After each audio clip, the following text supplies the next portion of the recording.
लाठीचार्ज पर सदन में चर्चा हो, ये मांग राहुल गांधी की तरफ से की गई। और राहुल गांधी ने इसके बाद मीडिया को आकर बताया कि स्पीकर कह रहे हैं वो सरकार से इस बाबत पूछेंगे। साथ ही साथ राहुल गांधी की तरफ से कहा गया है कि मंत्री सिर्फ धर्मेंद्र प्रधान का इस्तीफा नहीं होना चाहिए, बल्कि कल जिस तरीके से छात्रों पर लाठीचार्ज हुआ है, गृह मंत्री इस्तीफा दें, प्रधानमंत्री इस्तीफा दें। सुनिए। Modi ji has not even apologized for what has happened yesterday. Now, ये जो युवा हैं, ये एजुकेशन सिस्टम के बारे में, टेस्टिंग सिस्टम के बारे में प्रोटेस्ट कर रहे हैं। पूरा देश जानता है कि education system, testing system is broken. It has ceased to exist. Testing system has been hollowed out by termites. That is all they're saying. Nothing wrong with it. We've been saying it. I've been doing presentation after presentation about this. Why is the Prime Minister silent? Speaker के पास गए हम, and हमने कहा कि देखिए हम student issue पे discuss करना चाहते हैं, और स्पीकर ने हमें कहा कि डिस्कशन के लिए उन्हें सरकार से पूछना है. मतलब आप समझिए, speaker is telling us that to debate in parliament he has to take permission from the government. He is openly telling us that. ठीक है, देखिए इशू स्टूडेंट्स की है, यूथ के फ्यूचर की है, और ये जो किया जा रहा है, लोगों को मारा जा रहा है, अपने पद से हटाया, इस तरीके का विपक्ष सवाल उठा रहा है. तो ये विपक्ष की तरफ से उठाए जा रहे सवाल है. तो लेकिन आपने जिक्र सही किया कि राहुल गांधी ने अभी तक सीधे तौर पर प्रधानमंत्री का जिक्र जो है विपक्ष की तरफ से नहीं किया जा रहा था. धर्मेंद्र प्रधान तक बात हो रही थी, लेकिन अब जो है राहुल गांधी ने प्रधानमंत्री को भी कटघरे में ले लिया है. इस सबके बीच में राहुल गांधी ने जो बात कही है, स्पीकर से जो मुलाकात हुई है, उस बारे में जानकारी देना चाहूंगा. जो हम लोगों को जानकारी मिली है वो ये है कि स्पीकर ने यह कहा है कि सरकार हर मुद्दे पर चर्चा के लिए तैयार होने की बात कर रही है, लेकिन अगर जो है विपक्ष तैयार होता है, सदन की कार्रवाई चलती है, तो वो चर्चा कब करवाई जा सकती है, उसके लिए वक्त तय करना होगा. और इसी वजह से राहुल गांधी से कहा गया है कि सरकार से जो बात करके बताते हैं आपको. तो यानी साफ तौर पर स्पीकर साहब का जो सदन में भी उन्होंने कहा था कि हम हर मुद्दे पर चर्चा के लिए तैयार हैं, ये सरकार ने कहा है, लेकिन सदन तभी चर्चा हो सकती है सदन में जब सदन की कार्रवाई सुचारू ढंग से चले. और फिलहाल विपक्ष की जो मांग है उसके चलते सदन की कार्रवाई लगातार बाधित हो रही है. शिक्षा मंत्री का इस्तीफा प्रियंका गांधी ने मांगा है. सरकार धर्मेंद्र प्रधान का इस्तीफा ले, ये सरकार नौजवान विरोधी. एक बहुत ही जेन्युइन प्रॉब्लम है और इसको हल्के में कोई नहीं ले सकता. ये एक बहुत जेन्युइन प्रॉब्लम है. आज युवा बहुत ही दुखी है. एक्चुअली ये जो आप नाराजगी देख रहे हैं, एक्चुअली दुख है कि हमारे फ्यूचर, हमारे भविष्य के बारे में कौन सोच रहा है. और इनकी सिंपल सी चीज है, आप प्रधानमंत्री हैं, आपकी जिम्मेदारी है, ये युवा हैं, हम सब इस सदन में रोज आते हैं. आप ना तो यहाँ पे आप चर्चा करना चाहते हैं, ना ऑपोजिशन को आप पॉइंट उठाने देते हैं, आप डिस्कस नहीं करना चाह रहे हैं. ये सदन है किसका? ये उन्हीं युवाओं का है ना जिसको आप रोक रहे हैं बाहर, जिन पर आप लाठीचार्ज कर रहे हैं, जिन पर आप आंसू गैस चला रहे हैं. ये तो मतलब ये सदन ही उनका है. हम सब यहाँ हैं, किसने हमें यहाँ रखा है? उन्होंने ही रखा है. तो उनकी बात तो सुन ले. उनकी बात तो सुन ले. Prime minister Modi anti youth है. बिल्कुल एंटी यूथ है. बीजेपी देखिए, एंटी यूथ है, एंटी गरीब है, एंटी किसान है. अब 12 साल हो गए, हम सब देख रहे हैं ना, किसान आंदोलन कर रहे हैं, आप उन पे दमन कर रहे हो. अब बच्चों पे दमन कर रहे हो. बच्चे हैं, सुन लीजिए इनकी बात. क्या होने जा रहा है?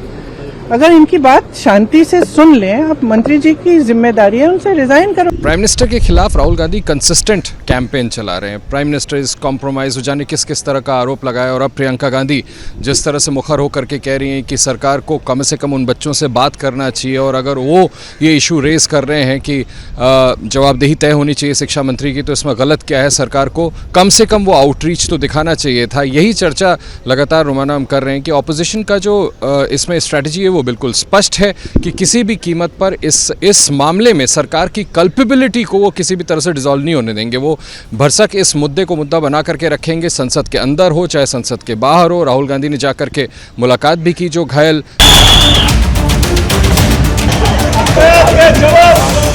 पेपर लीक के मुद्दे को लेकर देश की सियासी तपिश लगातार बढ़ती जा रही है। मॉनसून सत्र की शुरुआत से लेकर अभी तक इस मुद्दे पर सियासी शोले भड़के दिख रहे हैं। जहां कल दिल्ली की सड़कों पर इसे लेकर जमकर उपद्रव हुआ और संसद की कार्यवाही को स्थगित करना पड़ा, तो वहीं आज भी हालात बदले नहीं हैं। विपक्षी दल सरकार की घेराबंदी में जुट गए। कांग्रेस अध्यक्ष और राज्यसभा में नेता प्रतिपक्ष मल्लिकार्जुन खड़गे ने सरकार पर राज्यसभा में गंभीर आरोप लगाया।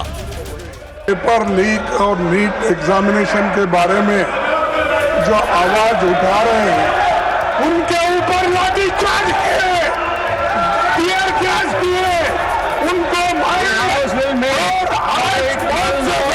हॉस्पिटल में। कांग्रेस ने आरोप लगाया है कि सरकार छात्रों की बात नहीं सुन रही और विपक्ष को भी संसद में बोलने नहीं दिया जा रहा है।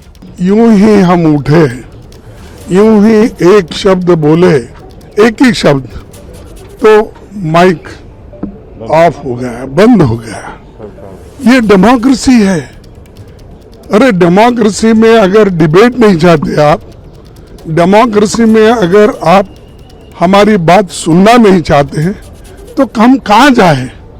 स्पीकर के पास गए हम एंड हमने कहा कि देखिए हम स्टूडेंट इशू पे डिस्कस करना चाहते हैं और स्पीकर ने हमें कहा कि डिस्कशन के लिए उन्हें सरकार से पूछना है। और इस बीच ये तस्वीरें आपके सामने हैं। ये केंद्रीय स्वास्थ्य मंत्री जेपी नड्डा को आप देख रहे हैं, अस्पताल में नजर आ रहे हैं। वहां पर घायलों का हालचाल जानते हुए जेपी नड्डा नजर आ रहे हैं।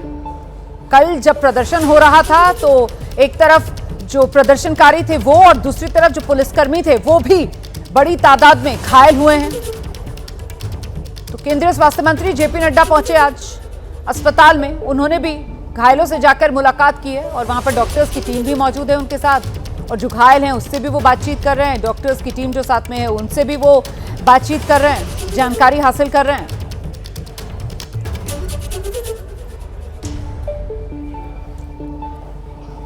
अच्छा, ये जो तस्वीरें हैं ये लेडी हार्डिंग अस्पताल की तस्वीरें, क्योंकि आरएमएल में तो देखिए वहां पर तो बता ही दिया गया है कि आरएमएल में तो कोई घायल भर्ती है ही नहीं। सिर्फ एक छात्रा जो गंभीर रूप से घायल है वो आरएमएल के आईसीयू में है।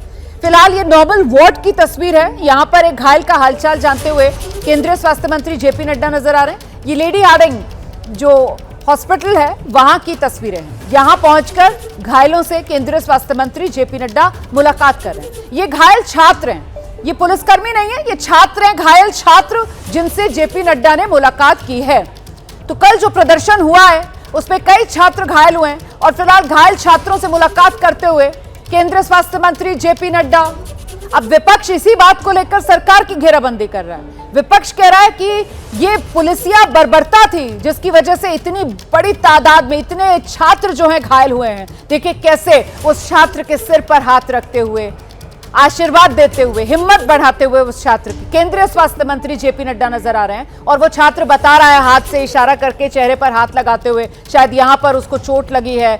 अब वो कैसे चोट लगी है, लाठी पड़ी है, क्या हुआ है, ये तो मैं नहीं समझ पा रही हूँ, लेकिन हाँ उसके हाथ के इशारे से इतना जरूर नजर आ रहा है। चेहरे पर उसकी कुछ सूजन भी दिख रही है। देखिए बिल्कुल रोमाना, कुछ जो छात्र हैं उनको लेडी हार्डिंग हॉस्पिटल में भी भर्ती कराया गया था, क्योंकि जो घायल हुए थे वो नज़दीकी जो हॉस्पिटल्स थे उन्हीं हॉस्पिटल्स में इन छात्रों को भर्ती कराया गया था। कुछ को आरएमएल भेजा गया था, कुछ को लेडी हार्डिंग हॉस्पिटल में भेजा गया था, और अभी भी कुछ छात्र लेडी हार्डिंग हॉस्पिटल में मौजूद है, जहां पर जेपी नड्डा मुलाकात कर रहे हैं, छात्रों का हालचाल जान रहे हैं, समझने की कोशिश कर रहे हैं कि वो घायल कैसे हुए थे। लेकिन सवाल यही है कि सरकार को पहले ही इन मुद्दों पर बातचीत करनी चाहिए थी। अगर बातचीत मुकम्मल तौर पर कर ली जाती तो शायद ये छात्र अस्पताल के भीतर नहीं होते, ये छात्र घायल नहीं होते। लेकिन सरकार का रुख सीधे तौर पर यही है कि वो छात्रों से बातचीत करके कोई बीच का रास्ता निकालना चाहते हैं। लेकिन देखने वाली बात यही होगी कि ये रास्ता कब और किस तरीके से, किस रूप में निकलता है।